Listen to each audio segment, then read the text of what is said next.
Bapak, Ibu, Saudara yang dikasihi oleh Tuhan Yesus Kristus, senang kita boleh berjumpa dalam program Night Call GPIB bersama dengan saya, Pendeta Yan Cetonapa, selaku Ketua Majelis Jemaat GPIB Immanuel WR Supratman, Mataram, Nusa Tenggara Barat.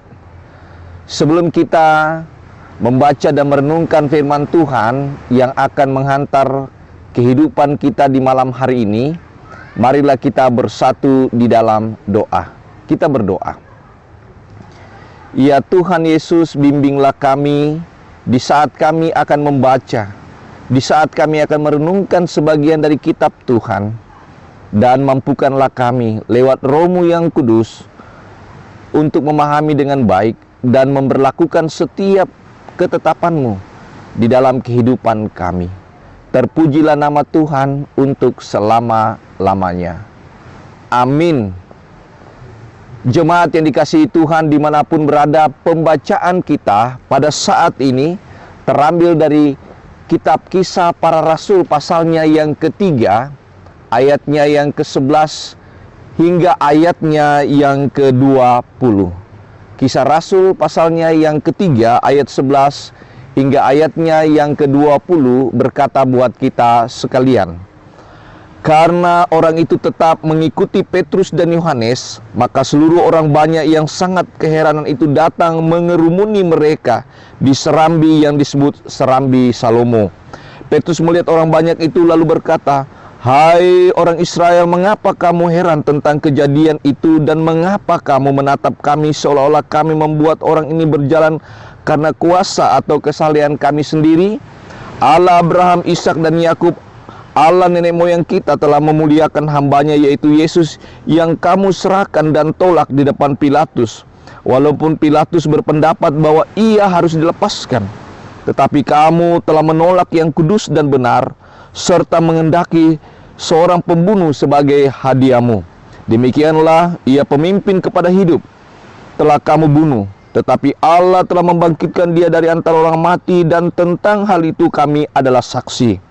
Dan karena kepercayaannya dalam nama Yesus, maka nama itu telah menguatkan orang yang kamu lihat dan kamu kenal ini. Dan kepercayaan itu telah memberi kesembuhan kepada orang ini di depan kamu semua. Hai saudara-saudara, aku tahu bahwa kamu telah berbuat demikian karena ketidaktahuan sama seperti semua pemimpin kamu. Tetapi dengan jalan demikian, Allah telah menggenapi apa yang telah difirmankannya dahulu dengan perantaraan nabi-nabinya, yaitu bahwa Mesias yang diutusnya harus menderita. Karena itu sadarlah dan bertobatlah supaya dosamu dihapuskan, agar Tuhan mendatangkan waktu kelegaan dan mengutus Yesus yang dari semula diuntukkan bagimu sebagai Kristus. Demikianlah pembacaan kita yang disebut berbahagia adalah mereka yang setia mendengar dan memberlakukan firman Tuhan di dalam kehidupannya. Jemaat yang dikasihi oleh Tuhan Yesus Kristus, proses penyembuhan yang dialami oleh orang lumpuh melalui mujizat yang disaksikan oleh orang banyak membuat orang-orang yang menyaksikan, orang yang melihat, mengikuti Petrus dan Yohanes. Dan akhirnya momen ini dipergunakan oleh Petrus untuk menyampaikan berita Injil kepada mereka. Keheranan karena pemulihan yang dilakukan oleh Petrus membuat pekerjaan-pekerjaan Tuhan itu harus disampaikan. Kalau kita memperhatikan perikop bacaan kita disebut khotbah Petrus di Serambi Salomo. Nah, khotbah Petrus ini tidak lain hendak menekankan bagaimana karya, peranan, kuasa Tuhan dalam hidup orang-orang percaya. Kuasa Tuhan yang harus disampaikan kepada orang yang mengikuti mereka. Paling tidak saudaraku yang dikasihi Tuhan, ada dua aspek yang hendak ditekankan oleh Petrus melalui khotbahnya. Yang pertama adalah Yesus adalah Mesias. Kalau kita memperhatikan dalam ayat 18 sampai ayatnya 20, tetapi dengan jalan demikian Allah telah menggenapi apa yang telah difirmankannya dahulu dengan perantaraan nabi-nabinya, yaitu bahwa Mesias yang diutusnya harus menderita. Karena itu sadarlah, bertobatlah supaya dosamu dihapuskan, agar Tuhan mendatangkan waktu kelegaan dan mengutus Yesus dari semula diuntukkan bagimu sebagai Kristus. Saudaraku yang dikasihi oleh Tuhan Yesus Kristus, ketika Petrus menekankan bahwa Yesus adalah Mesias, sebenarnya hendak memberikan pencerahan hati pikiran kepada orang yang mengikutinya. Orang yang selama ini menanti-nantikan Mesias yang sudah dinubuatkan dalam perjanjian lama sudah digenapi di dalam Yesus Kristus. Kehadiran Yesus melalui penyembuhan yang dilakukan oleh para muridnya menandakan bahwa Mesias yang dinanti-nantikan itu, kerajaan Allah itu sudah nyata. Bahwa seharusnya orang-orang yang menanti-nantikan kehadiran Mesias itu harus menerima, membuka diri, baik pikiran maupun hatinya, untuk melihat kuasa Tuhan yang bekerja melalui para murid. Keheranan mereka melihat mujizat itu seharusnya menjadi bukti bahwa Yesus telah hadir. Yesus telah memberikan keselamatan, pemulihan kepada mereka, dan itu harus dibuktikan lewat penerimaan mereka. Mau bertobat, mau menerima Yesus sebagai satu-satunya Tuhan dan Juru Selamat dalam kehidupan mereka. Saudaraku yang dikasihi oleh Yesus Kristus, aspek yang kedua adalah Petrus hendak menekankan bahwa Yesus adalah Yehova Jireh, Allah yang menyediakan segala sesuatunya.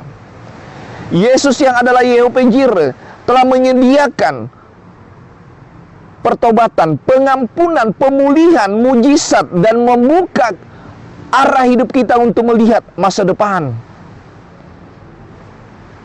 Itulah yang dialami mereka yang merasakan kuasa Tuhan lewat mujizat yang dilakukan oleh Petrus.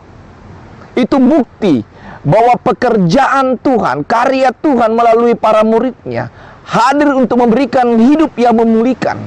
Hidup yang memulihkan oleh karena Allah telah menyediakan segala sesuatunya. Sekarang bagaimana mereka yang mendengarkan firman Tuhan menjadikan Yesus Kristus sebagai tempat untuk memulihkan akan keadaan hidupnya.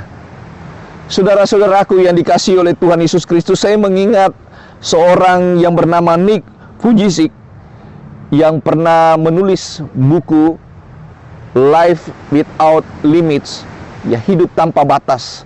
Saudara tahu bahwa Nick adalah seorang yang lahir tanpa lengan dan tanpa kaki, dan kemudian dia dipulihkan oleh keadaan hidupnya. Dia mampu bangkit walau tanpa lengan, tanpa kaki. Bahkan dia menjadi seorang motivator, penginjil yang luar biasa untuk memotivasi orang-orang yang berada dalam keterpurukan hidupnya. Ada quotes yang menarik dari seorang Nick, yaitu dia mengatakan begini: kasih Tuhan begitu nyata sehingga dia menciptakan Anda untuk membuktikan cinta kasihnya.